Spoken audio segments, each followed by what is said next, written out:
بنی اسرائیل میں ایک لکڑہارا تھا، بہت ہی نیک تھا، پرہیزگار تھا، دن بھر کام کرتا تھا، رات میں اللہ تعالیٰ کی عبادت کرتا تھا۔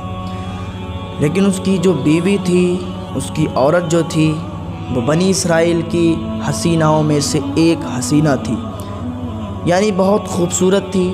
لوگ اس کی خوبصورتی کی مثال پیش کرتے تھے۔ ایک دن بادشاہ کی نظر اس پر پڑ گئی، بادشاہ کا اس پر دل آ گیا، بادشاہ کو اس سے محبت ہو گئی۔ بادشاہ نے چاہا کہ اس کو ایک دن اپنا بنا کے رکھوں گا، اپنی ملکہ بناؤں گا۔ یہ اتنی حسین، اتنی خوبصورت عورت اور ایک غریب لکڑہارے کی بیوی ہے، اس کو اپنے محل کی رانی بناؤں گا۔ بڑے سپنے اس نے سوچ لیے کہ یہ بناؤں گا، وہ بناؤں گا، اس سے نکاح کروں گا۔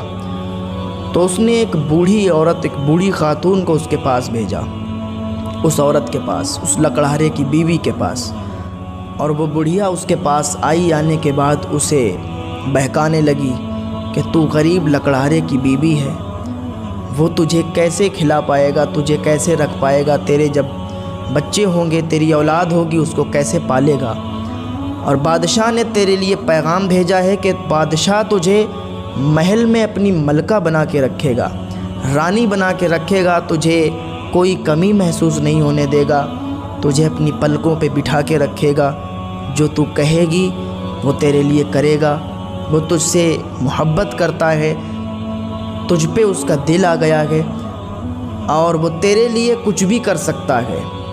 تو یہ لالچی عورت، خوبصورت حسین اس لکڑہرے کی بیوی، یہ لالچ میں پڑ گئی، اور اس نے سوچا کہ ہاں بات تو صحیح ہے، یہ لکڑہارا ہے، کتنے دن کمائے گا، کتنے دن کھلائے گا، اگر آج کھانا کھا لیا ہے تو کل کا پتہ نہیں، اگر شام کو بن گیا تو صبح کا پتہ نہیں کیا بنے گا، صبح بن گیا تو دوپہر کا پتہ نہیں، تو یہ ہمیں کیسے پال پائے گا، ہمارے بچے ہوں گے، ہمیں کیسے کھلا پائے گا۔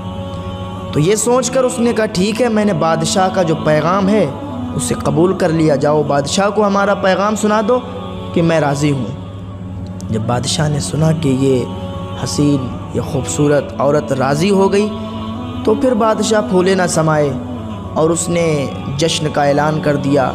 جشن منایا گیا عالی شان طریقے سے، بڑے بڑے لوگ آئے، جشن میں شامل ہوئے۔ جب جشن اس کا ہو گیا، پھر اس کے بعد پھر اس نے بوڑھی خاتون کو بھیجا کہ جاؤ اس کو اور بہکاؤ۔ وہ بوڑھی خاتون آئی اور اس کو روز آ کر بہکاتی تھی، روز آ کر لالچ دیتی تھی۔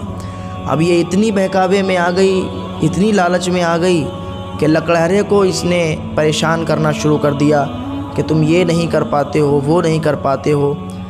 لکڑہرے کو تانے مارنے لگی کہ تم کھانا بھی نہیں کھلا پاتے ہو، تم ہمارے یہ شوق نہیں پورے کر سکتے ہو، یہ نہیں کر سکتے ہو۔ لکڑہرا اس سے پریشان ہو گیا، اور ایک دن نوبت یہ آئی کہ لکڑہرے نے اسے طلاق دے دی، کیونکہ یہ چاہتی تھی کہ طلاق مل جائے۔ لکڑہرے نے اس کو طلاق دے دی، تو یہ بہت خوش ہوئی کہ خوشی خوشی یہ بادشاہ کے محل میں گئی۔ جب بادشاہ نے اس کو دیکھا کہ یہ آئی ہے، اور بادشاہ تو اس پر پہلے سے فریبتا تھا، پہلے سے ہی اس پر عاشق تھا، تو بادشاہ نے دیکھا، اعلان کر دیا کہ فلاں دن نکاح ہے اور بہت ہی عالی شان جشن ہونا چاہیے۔ تو جس دن نکاح کا دن تھا، بہت ہی عالی شان جشن منایا گیا، بہت ہی عالی پیمانے کا وہ ماحول تھا، بڑے بڑے لوگ تھے، سب کھا پی کر اپنے اپنے گھر چلے گئے۔ اس کا نکاح ہو گیا۔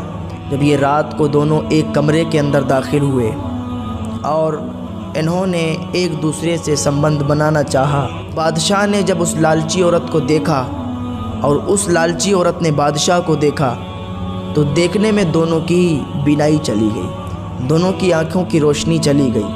اب دونوں ایک دوسرے کو دیکھ نہیں سکتے۔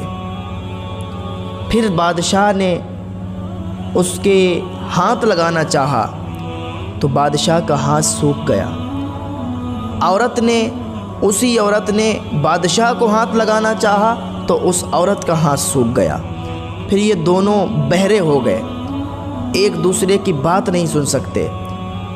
پھر یہ دونوں گونگے ہو گئے، ایک دوسرے سے بات نہیں کر سکتے، اندھے ہو گئے، گونگے ہو گئے، بہرے ہو گئے، اور ابھی ایک ہی کمرے میں گئے۔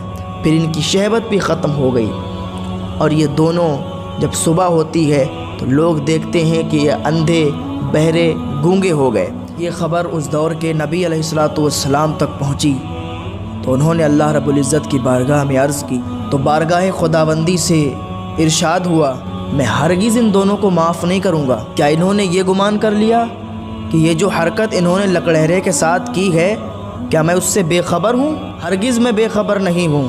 اللہ رب العزت ہمیں تمام خرافاتوں سے بچنے کی توفیق عطا فرمائے۔ اللہ رب العزت ہمیں نیک عمل کرنے کی توفیق عطا فرمائے۔